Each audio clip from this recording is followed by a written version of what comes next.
Chapter 15. Later on, during the wheat harvest, Samson took a young goat as a present to his wife.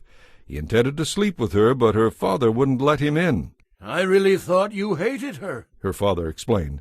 "so I gave her in marriage to your best man. But look, her sister is more beautiful than she is.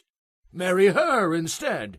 Samson said, "This time I cannot be blamed for everything I am going to do to you Philistines." Then he went out and caught 300 foxes. He tied their tails together in pairs, and he fastened a torch to each pair of tails. Then he lit the torches and let the foxes run through the fields of the Philistines.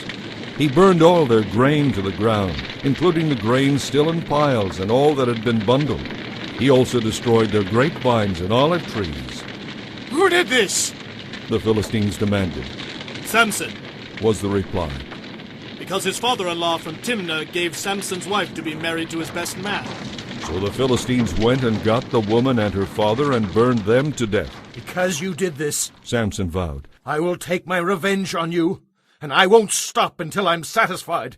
So he attacked the Philistines with great fury and killed many of them. Then he went to live in a cave in the rock of Etam.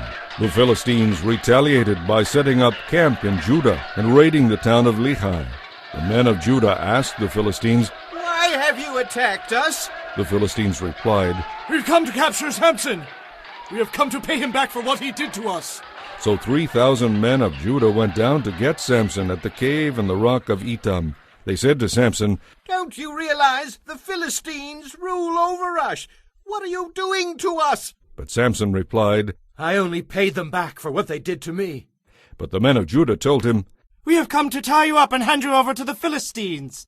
"All right," Samson said, "but promise that you won't kill me yourselves." "We will tie you up and hand you over to the Philistines." They replied. "We won't kill you." So they tied him up with 2 new ropes and led him away from the rock.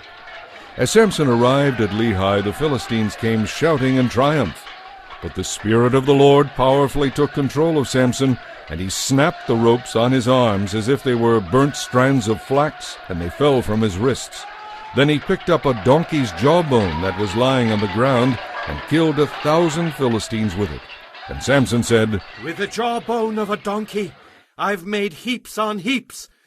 With the jawbone of a donkey, I've killed 1,000 men." When he finished speaking, he threw away the jawbone, and the place was named Jawbone Hill.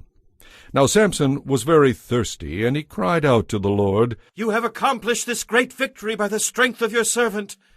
Must I now die of thirst and fall into the hands of these pagan people?" So God caused water to gush out of a hollow in the ground at Lehi, and Samson was revived as he drank. Then he named that place the Spring of the One Who Cried Out, and it is still in Lehi to this day. Samson was Israel's judge for 20 years, while the Philistines ruled the land.